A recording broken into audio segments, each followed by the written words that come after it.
dìde gbogbo ìlú tẹ́ bá wà ẹ dìde sọ̀rọ̀ ara yín torí kí rálì ìwà ìtó wáyé afẹ́kẹ́yìn náà dìde sọ̀rọ̀ ara yín ẹ má kọ̀ wòra yín níwò pé ẹ kò fẹ́ sùn tẹ́tẹ́rẹ́ àwọn ọlọ́dẹ kan gbogbo gbàtà ṣe pé à ń pariwo lójoojúmọ́ ẹ̀yin ọlọ́dẹ ìlú ẹ dìde sọ̀rọ̀ ara yín àwọn ọlọ́dẹ kan ti ń dìde o torí èèyàn kan sẹ́ndì fídíò kan sí mi lénìí tó jẹ́ kí n rí i pé nílùú tiwa náà àwa náà ti dìde sọ̀rọ̀ ara wa o ẹ̀yin ọlọ́dẹ ìlú káàkiri gbogbo ibi tẹ́ ẹ bá wà ẹ dìde ẹ̀yin alágbára ẹ dìde sọ̀rọ̀ ara yín ẹ dìde sọ̀rọ̀ ara yín Fúlàní ti yí wa ká Fúlàní ti ṣe rí inú àsìkò Tinubu gbàsgbòs ni àwọn Fúlàní fẹ́ máa ṣe fún everybody ṣe mọ̀ pé ọ̀rọ̀ ṣẹ̀ríà bá àti kọ́ńkà wọn ṣẹ̀ríà ò lè wáyé àbí tó bá kọ̀ ṣe ń jamla gbogbo àwọn ọmọ yòó àti kọ́ńkà wọn kò lè ṣeé ṣe torí mo ti rí inú wọn tó ti sọ tẹ́lẹ̀ náà tó pé tẹ́ bá wá fẹ́ ṣẹ̀ríà tẹ́ bá fẹ́ ni àwa ò fẹ́ ṣùgbọ́n Ọlọ́run ti gbogbo àwọn ọmọ Yorùbá ti kọ́ńkà yẹn ti lọ ó ti yé yín ṣùgbọ́n sì wọ́n ń ṣòro bí agbọ́n báyìí ni wọ́n ń ṣòro bí agbọ́n ni ó wá dà pé bí kinní kan ò bá ṣe kinní kan wọ́n á fi ṣàwàdànù òun lọ̀rọ̀ àwọn Fúlàní báyìí nílẹ̀ Yorùbá o ẹjá sáré wo bí àwọn ọlọ́dẹ yìí bí wọ́n ṣe káràmáìsìkì ọ̀rọ̀ ara wọn bọ́n ṣe káràmáìsìkì ọ̀rọ̀ ara wọn nílùú wọn bí bẹ́ẹ̀ kọ́ ọ̀pọ̀lọpọ̀ màálùú làwọn Fúlàní yìí tún kó wọ ìlú yẹn ọ̀pọ̀lọpọ̀ màálùú ni wọ́n kó wọ ìlú yẹn kí wọ́n fẹ́ fi ṣe wọ́n kọ́ fẹ́ destroy gbogbo oúnjẹ tó wà nílùú yẹn pápátá gbogbo oúnjẹ tó wà nílùú yẹn wọ́n kọ́ fẹ́ bàjẹ́ kó tó di pé wọ́n tún bẹ̀rẹ̀ sí ní kidnap bẹ̀rẹ̀ sí ní pààyàn ẹ̀yin èèyàn mi ẹ wo bí àwọn ọlọ́dẹ yìí ṣe múra mo wá ṣó fídíò yìí fún gbogbo ẹ̀yin ọlọ́dẹ tẹ́ ẹ̀ bẹ nílẹ̀ Yorùbá pé kẹ́ ẹ dìde láti dáàbò bo ìlú yín ẹ lè kóra yín jọgọ kẹ́ ẹ lọ sọ́dọ̀ gọ́vnà kẹ́ ẹ lọ máa pariwo ń bẹ̀ pé ẹ need the empowerment ẹ fẹ́ kọ́ empower yín ẹ fẹ́ kọ́ fún yín ní gbogbo àwọn nǹkan èèlò tẹ́ ẹ lè máa lò láti lè máa fi dojúkọ àwọn aráabí ẹ dìde ẹ̀yin ọlọ́dẹ àdúgbò ẹ dìde Fúlàní ti yí yín kí ó ti yí yín po.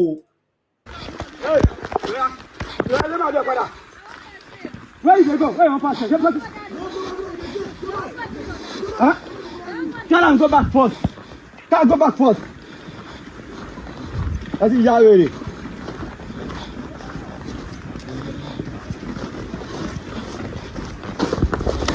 Oh, Daniel.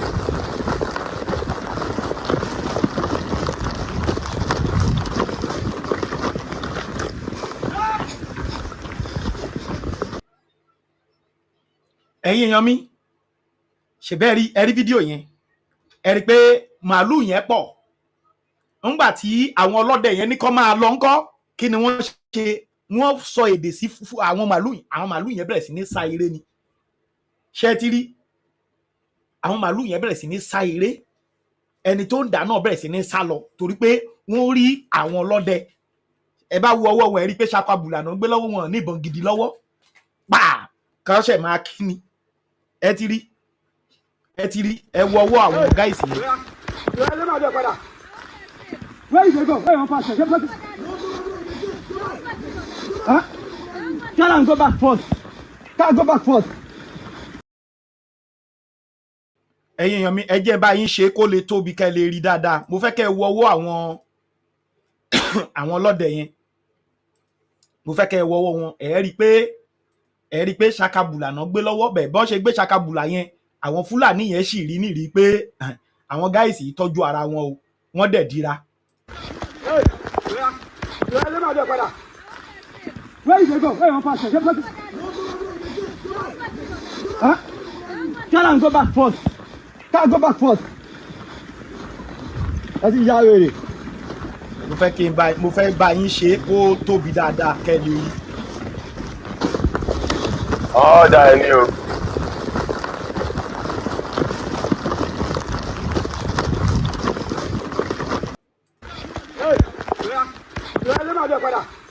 ẹ rí pé ẹ wo ọwọ́ bàbá wa yẹn tó ń sọ̀rọ̀ yẹn ẹ rí pé ṣakabùlà ló wà lọ́wọ́ ẹ̀ ẹ ti rí ìbọn àkíní ẹ ti rí ṣakabùlà ẹ ti rí ẹ máa wọ àwọn màálùú yẹn.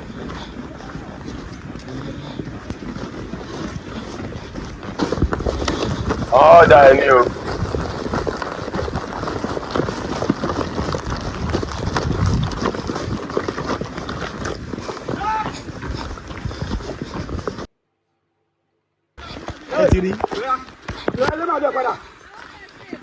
they go? Where you want pass? Huh? Tell them go back first. Can't go back first. That's it, Yahweh. Hey, ẹ̀yin èèyàn mi ṣebí ẹ rí pé ṣàkàbùlà ló wà lọ́wọ́ àwọn guys yẹn àwọn governors yìí wá tẹ́ ń dìbò fún local government chairman yín tẹ́ ń dìbò fún ṣe ti ráyé wọn lóde àwọn ló yẹ kó máa provide gbogbo nǹkan tó yẹ kẹ́ ẹ lò dáadáa gbogbo àwọn security tẹ̀dẹ̀ ń wò ló wà registered o èmi wà lágbẹ́kọ̀yà èmi wà l'OPC èmi wà nínú àmọ̀tẹ́kùn o ṣùgbọ́n kò sí ìbọn gidi lọ́wọ́ wọn ẹ wo báwọn màálù yẹn ṣe pọ̀ tó ẹ wò pé ẹ rí i pé abúlé ní bẹ̀yẹn ò ṣe gbogbo èrè tó wà lóko yẹn sìn gbogbo oko bóyá ọ̀gẹ̀dẹ̀ ló wà ń bẹ̀ bóyá kinní ni wọ́n á ti destroy ẹ̀ nínú kó tó di pé àwọn ọlọ́dẹ yẹn ṣe dìde sọ̀rọ̀ ara wọn nílùú yẹn ẹ̀yin ọmọ Yorùbá mo fẹ́ kẹ́ ẹ jẹ́ ká sọjí o mo fẹ́ kẹ́ ẹ jẹ́ ká mọ̀ o bí wọ́n ṣe ní ilẹ̀ Haúsá rèé tí ilẹ̀ Haúsá di ìtàn dọjọ́ tòní o tó jẹ́ pé Fúlàní ló ń pàṣẹ lé wọn tá àti ẹ̀gbúrú Haúsá kankan mọ́ tí wọ́n gbalẹ̀ wọn lọ́wọ́ wọn mo dẹ̀ fẹ́ kẹ́ ẹ mọ̀ pé gbogbo màálù tẹ́ ẹ̀ ń wò tó ń kó wọlé yìí wọ́n fẹ́ fi destroy wa ni o kán lè ráyè mú wa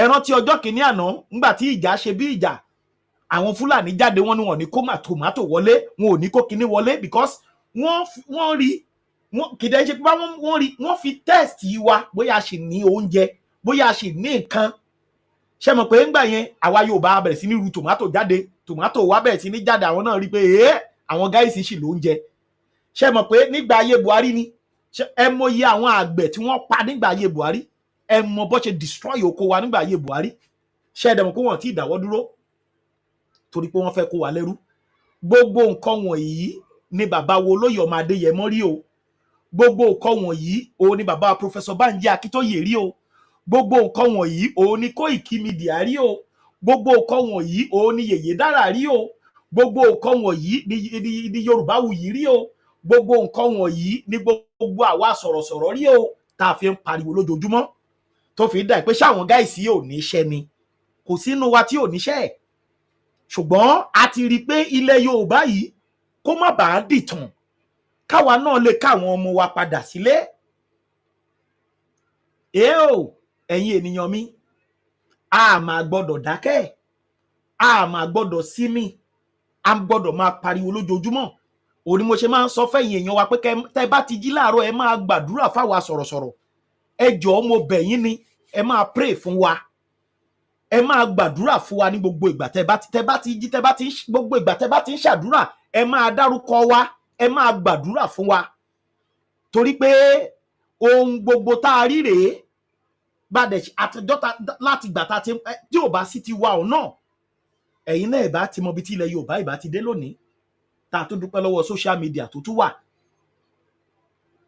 ẹ̀yin ènìyàn mi Fúlàní ò bá wa mu ní kékeré o àwọn atọ̀húnrìnwá tí Israeli dojúkọ lọ́wọ́lọ́wọ́ tí wọ́n ń pa lọ́wọ́lọ́wọ́ ń sìn Amẹ́ríkà tiẹ̀ ní gbogbo ilẹ̀ kìlò Gaza pé òun fẹ́ gba gbogbo bẹ̀ òun máa túlé kọ́ síbẹ̀ òun fẹ́ run bẹ̀ lórí ìwà ibi tí ń bẹ lọ́wọ́ àwọn gáìsì àwọn òun náà ní ń bẹ nílẹ̀ Yorùbá yìí o in support of àwọn ọmọ Usman Dan Fodio tó ti dàgbà sí ilẹ̀ Yorùbá ṣẹ̀bọ̀pọ̀ òun náà ní Usman Dan Fodio ti wá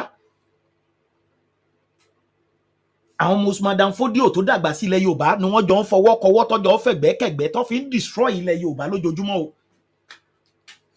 ẹ̀yin ọmọ ọkọ ilẹ̀ Yorùbá ẹ̀yin ọmọ ọkọ kó tó jìrì ẹ dìde o gbogbo ilẹ̀ Yorùbá báyìí kò sílẹ̀ tó safe o gbogbo ilẹ̀ Yorùbá bí mo ṣe ń bá yín sọ̀rọ̀ kò sílẹ̀ tó safe kò sí ibi kọ́tẹ́ lè dárúkọ tó safe bó ṣe ń pààyàn l'Ákúrẹ́ náà ń pààyàn l'Oǹdó ni wọ́n ń pààyàn n'Íbàdàn ni wọ́n ń pa káàkiri ọmọ ẹlẹ́ran jẹgun ọmọ aláṣọ bẹ̀rẹ̀ sí ní oríṣiríṣi nǹkan ló ń ṣẹlẹ̀ nílẹ̀ Yorùbá báyìí ìdí nìyẹn o tá a fi ń sọ fún yín pé rálì tó ń bọ̀ yìí rálì fàájá ni ìdí nìyẹn o tá a fi ń sọ fún yín pé rálì eléyìí tó ń bọ̀ yìí rálì yóò ní gbàgbàkúgbà nítorí pé ohun kan ṣoṣo tó jẹ́ ọ̀nà àbáyọ tá a lè fi gbára wálẹ̀ nìyẹn bàbá kó gi dání sìn tá a kó ọ̀pẹ̀ dání sìn pé ó yá o Fúlàní ń pa wá o bá lọ lé ọba akọ̀ jáde náà ni kò ságbára lọ́wọ́ ọba ẹ ó dá àá bá wọn sọ̀rọ̀ ọba akọ̀ tù wá nínú ni pé ẹ máa lọ lé bá a dé governor's office náà wọn governor lè jáde à ń ṣiṣẹ́ lé lórí a máa ṣiṣẹ́ lé lórí gbogbo insecurity a máa ṣiṣẹ́ lé lórí wọ́n tù wá lọ́kàn kó ká kúkú padà ní kò ṣètò ààbò lẹ́yìn náà kò tún ní ṣètò ààbò so nǹkan ẹyọ kan ṣoṣo tó kù rèé tá a ní ká fi gbàrà wálẹ̀ nǹkan ṣoṣo tó kù rèé tá a lè fi jàjàbọ́ òun ni rally yìí o self determination rally òun ni o abẹ́ self determination yìí la lè sápamọ́ sí o tá a lè fi béèrè ẹ̀tọ́ wa o tó o bá sọ pé o fẹ́ gbé pátákó kan dání o fẹ́ kógi o fẹ́ kọ́pẹ́ o fẹ́ kó kinní kan dání o fẹ́ máa pariwo káàkiri street o fìyà ń jẹra ẹni ọlọ́pàá lè fìdí ìbọn gbá ẹsẹ̀ gbẹ̀bì kan àbí kọ́ kó yín kọ́ ní kẹ́ máa lọ sínú stadium kẹ́ lọ máa pariwo ń bẹ̀ tẹ́ bá wá kékékékéké ẹ ti da footballer nìyẹn ẹ bá ti kékékékéké tó ti rẹ̀ yín everybody máa kó gbogbo jagbajatis tó kó dání ó kákú máa kó lẹ̀ tá gbọ̀nà lé ẹ̀ lọ ni òwe ń tọ́ sọ fún yín nìyẹn ṣùgbọ́n mẹ́gàràlì eléyìí bọ̀ fàájà mẹ́gàràlì ẹ jẹ́ kí gbogbo owó jáde wẹ̀yàn máa ládé ìyá jìyà lórí ọmọ ẹ̀ ṣiṣẹ́ lórí ọmọ bọ́mọ yẹn ò bọ́ sọ́wọ́ fúlàní kọ́ jí gbé kẹ́ tó lọ máa wá 10 million àbí kán gbẹ̀mí ẹ̀ kán tó gbowó kán tó gbẹ̀mí ẹ̀ tí ò bá bọ́ sọ́wọ́ olóṣèlú tó fẹ́ dupò àbí kọ́ mọ̀ máa ríṣẹ́ kó máa rìn kiri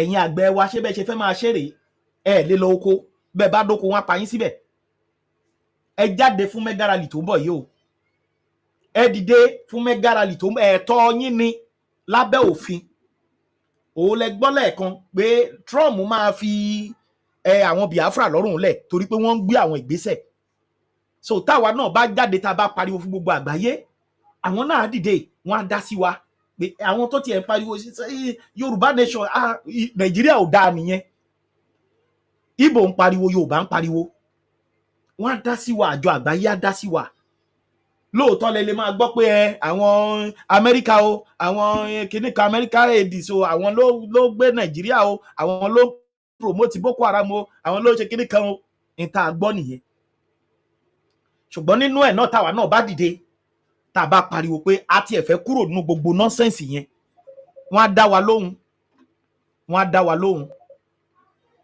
wọ́n á dá wa lóhùn so mo bẹ̀ wá mo rọ̀ wá ẹ̀yin èèyàn wa ẹ jẹ́ ká dìde sọ̀rọ̀ ara wa o fàájáralè ó ń bọ̀ o ẹ̀yin èèyàn mi ẹ já tún jọ gbọ́ nǹkan tí bàbá mi Ọláyọmí Kóìkì sọ ẹ já jọ gbọ́ voice note yìí ẹ já jọ gbọ́ voice note yìí ẹ já jọ gbọ́ voice note yìí ẹ̀yàn máa ládé ẹ já jọ farabalẹ̀ kẹ́ ẹ já jọ gbọ́.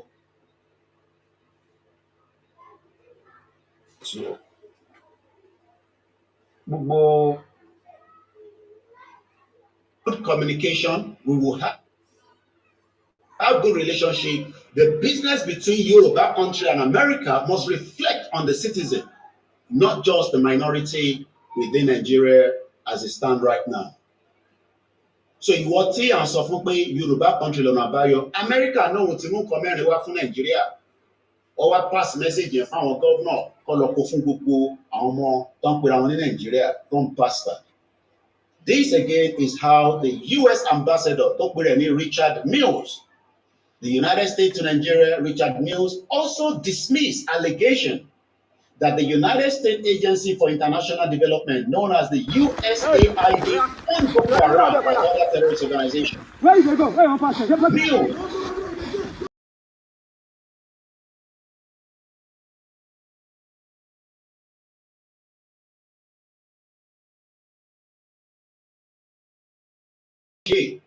while you are sleeping, Nigeria continue to be planned in the middle of the night. In the night when most Nigerians do not have electricity to know what is happening within their surroundings. Nigeria is sitting on a keg of gunpowder. And it is important that Tinubu understand this, that Yugoslavia was powerful. But the breakup of Yugoslavia did happen. The split happened. And there are various reasons for the country's breakup, ranging from cultural religious division between ethnic groups making up the nation to the memories of World War II atrocity committed by all sides, just like the committed atrocity by Gowon, killing 5 million Biafra, the deadliest war, the deadliest genocide. Gowon is still alive, and yet nothing has been done. Gowon was 32 years old when he was the head of state. He is now in his 80s, and yet they are still telling us what to do. Ó jẹ́ kí orí wa pé and know what to do because we're all adults. Gowon cannot still dictate to us, but we have given them the room to dictate. When the rally is called, don't come out. Most of you will suffer the injustice for a very long time. You will be the one to suffer because some of us might just abandon you for you to suffer with those elements of criminals. But we don't want to abandon anybody. That is why we are preparing our mind. And we are preparing our mind to understand that nobody will free you, not even America, not even Great Britain. Let's hear more. But who and who understand that many countries eventually pull out of Yugoslavia? 7 countries will come out of Nigeria, if not more. But the Yoruba people that are 60 million have the right. Armenia is 3 million in population and is a country. Yoruba are 60 million and we don't need Nigeria because Nigeria is no longer valuable working for we, the Yoruba indigenous people. Croatia, Montenegro, Serbia, Slovenia, Bosnia, Herzegovina, and Macedonia. These are countries that pulled out from Yugoslavia in 2006. Yele Yoruba ma pull out. The declaration of Yoruba people will happen, and it must happen very, very fast so that we can defend our territory with our blood and protect us from the invaders within the Yoruba territory. And many Yoruba people that have compromised because they wanted to live a better life, given oil block by Babangida. Most of them are all in that room when Babangida was launching his fake book after they killed MK Abiola. Let's hear more from these representatives of America. What today? Coming in and out, vehicle to come and tell us that Nigeria will be a better place. Knowing fully well that Nigeria can never be a better place, as David Lammy continued to tell lies. By 2075, Nigeria will be a top 5 economy in the world. Irọ́ ló wà níbẹ̀, kò sí òtítọ́ ẹyọ kan nínú ẹ̀. Tó bá dúró de gbogbo táwọn òyìnbó bá sọ fún ẹ, ikú ti pa ẹ́, bó ṣe pa MK Abiola. Because àwọn òyìnbó assure MK Abiola. I remember when MK Abiola was picked up from his residence in Ikeja, he was speaking to BBC. The same people that are British Bias Corporation, eventually MK got killed while Condoleezza Rice brought whatever she brought. But we know that the last thing MK Abiola had was a tea, and he died. He never made it out. Babangida is not telling Nigerians to forgive and forget and accept the fate that Abiola sacrificed himself, and yet is happy that Buhari, another Fulani man, has now made Abiola a president that was never meant to be. How do you feel as a Yoruba man? Ó jẹ́ ká wà lójú títì látànà, ẹ̀rí pé gbogbo wa tún lọ sùn, àbí? Ó jẹ́ kí gbogbo wa ti bọ́ sójú títì látànà to demand that MK Abiola's death must not go in vain. But nobody wants to go out anymore. They are now waiting for Igbowo, the one that will come and liberate us. Because all those that should liberate us have all been either killed, chased out of Nigeria, or given one kind of inducement within Nigeria. Ẹni tó gba oil block, ó ti gba minister. Ẹni tó gba minister, ó ti gba governor. Ẹni tó gba governor, ó ti gba house of rep. Kódà ẹni tó gba house of rep, ó ní kọ́kọ́ fóun ní ojú títì Lagos State kó máa gbá. So nobody wants to come out and fight anymore. You can see the division within Nigeria today. The way tí wọ́n announced pé àwọn làwọn pa Abiola, that the election was announced in 1993. Ó yẹ ká tún jáde padà ni. Ó yẹ ká wà lójú títì ká máa demand for, we do not want to be part of this country anymore. But wọ́n ti fáwọn kan ní National Road Transportation Union President. Wọ́n ti fáwọn kan ní different, depending on your grade, they know that the Yoruba people love money so much. So tó bá ti fún wọn lówó, ọba ò sọ̀rọ̀, baálé ò sọ̀rọ̀, ìjòyè ò sọ̀rọ̀. Àbí bẹ́ẹ̀ kọ́? So there's more trade between the United States and Nigeria? All the trade, I'm asking you, Mr. Ambassador, all the trade that has occurred within Nigeria in the last 64 years between America and Nigeria, who has benefited it? Ta ló jàǹfààní ẹ̀? Who benefited from all this trade? Okòwò tẹ́lẹ̀ ń bá Nàìjíríà ṣe, ta ló benefit? Nobody, because kò benefit èmi. And I'm sure we will benefit many people as well. Nigeria must now allow indigenous people to live and live before it is too late. If not, wàhálà tó máa wá sí Nigeria ó máa ju ti Yugoslavia lọ. Both sides. Second, a new renewed focus on improving transparency, accountability in this country, how to fight corruption. You cannot fight corruption, Mr. Ambassador, and you know that better than me. How do you fight corruption when everybody is a stakeholder in this criminal country you call Nigeria? You think you can deceive us? You have been telling us that you are fighting corruption in Nigeria, yet many money end up in American banks. The one that we know lately was Alison Madueke designing how money that was meant for people within Nigeria end up right inside America. Designing, as we know right now, Alison Madueke has been charged in the United Kingdom. She has been charged for corruption by the National Crime Agency in the UK. A case will be heard this year, and I will be in the court, God willing, to witness that case, subject to how our rally goes as well, because I cannot be in two places simultaneously. We pray that our rally will bring out our final result, and we pray it will be done swiftly, neatly, and our demands will be met. If not, we will remain outside until our demands are met. But we will continue to update you about how Alison Madueke, another criminal within Nigeria, they examined Alison Madueke, according to the BBC, in an alleged stolen fund to Nigeria, close to $53 million, almost 43 million pounds, in an alleged illicit fund has been recovered from Nigerian former oil minister Alison Madueke Dizani, a criminal, as we know within Nigeria, the allegation within the UK. But I can call her a criminal because that is what the Nigerian government is calling her. She's wanted in Nigeria. She ran out of Nigeria, deceiving us through Daily Momodu that she had a cancer.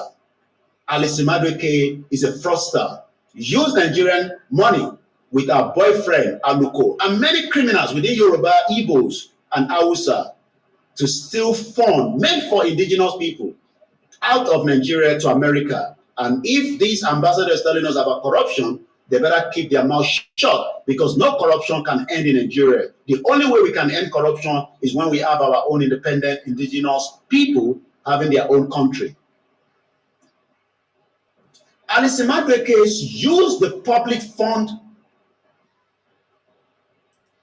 services, among others, will be used to fund public services. The country justice minister says the money is being sent back to Nigeria from the United States, whose authority allege that Alison Madueke enriched herself, just like IBB gave money to many people within Nigeria, gave them oil block, turned them into billionaires, and they are the same people donating money to Ibrahim Badamasi Babangida, the former military dictator that killed MK Abiola, that killed innocent military officers, that did coup and turned that coup to become enemies against people.